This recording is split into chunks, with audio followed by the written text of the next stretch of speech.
All right, we're going to create a vector art image from a Photoshop document using Samuel L. Jackson from Pulp Fiction. So we're going to go File, New, name your file SLJ for Samuel L. Jackson with your name.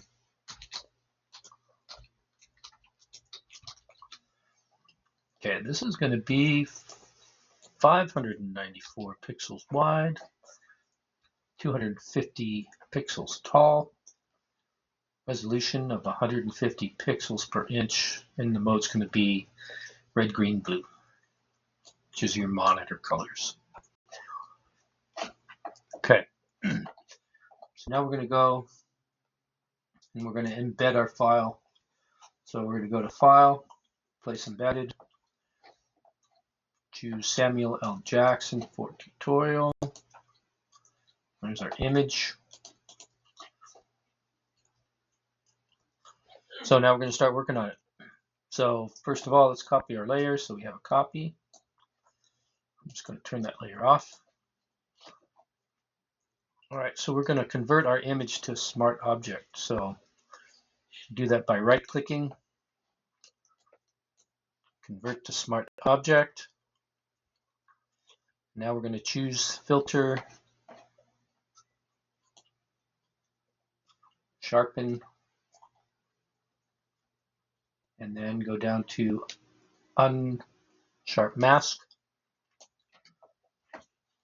And this is set from previous work I did. So the amount is 248%, radius is 6, threshold is 15. And you can always see how this is changing up, taking time up there. But you can change those filters, see what you like. Let's tell it OK. Now this is a lot sharper image. So now we're going to create the oil paint, which you guys all know. So we're going to go to Filter, Stylize, Oil Paint. Filter, Stylize, Oil Paint. And these settings are already where I want them. Make sure yours are 5, 3 for cleanliness, 1 for scale. Bristle detail is 1. Tell it OK. You can see up in this image, now we have our oil painting effect. Okay, so now we're going to do something new. We're going to open our filter gallery. So filter, go to filter gallery. And we're going to choose cutout.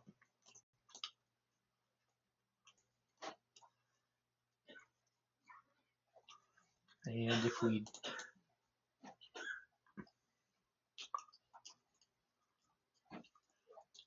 check our settings here, levels is 8, edge simplicity is 1, edge fidelity is 3. Okay, so make sure you have those settings. Now we're going to change the layer filter opacity. So on the right hand side here, you're going to see this image. Double click on it.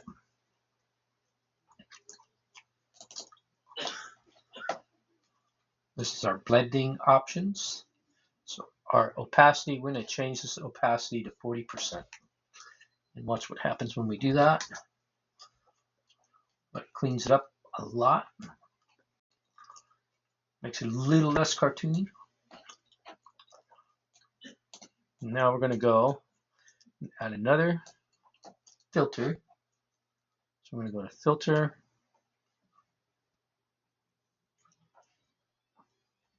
Blur, and we're going to choose Surface Blur.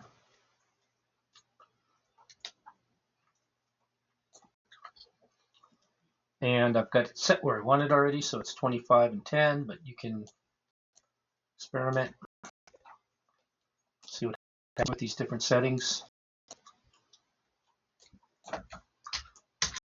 Go back to where we want it. 25. Okay.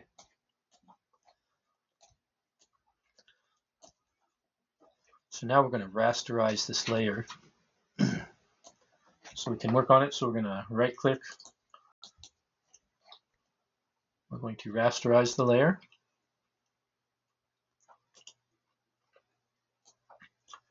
And we're going to go to the quick selection tool that we all know. I'm going to select the subject.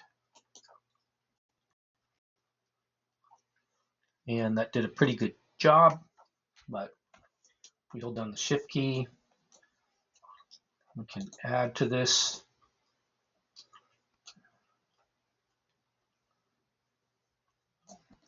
And we're going to select the inverse because we're going to delete it. So I'm going to select inverse, delete, because we're going to put a background in behind there. Okay, so if you're happy with that, it looks good to you, that's fine. I want to clean it up, so I'm going to do a layer mask.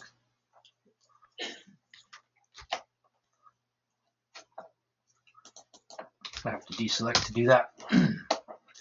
So select this, create a layer mask.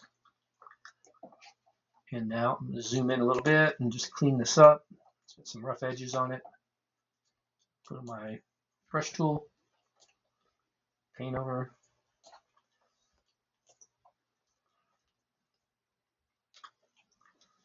Get rid of these rough edges. Zoom out. Finish cleaning up. Okay, so there's our Samuel L. Jackson. And now we're going to create or embed an image behind this. So we're going to go to the bottom layer, select it, go File, place Embedded. I give you three options: scratch background 1, scratch background 2, and scratch background 3. We're going to use 1 for this.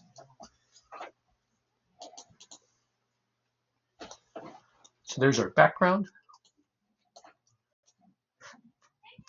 And now I want to add color to this background. So I'm going to double click on the background layer.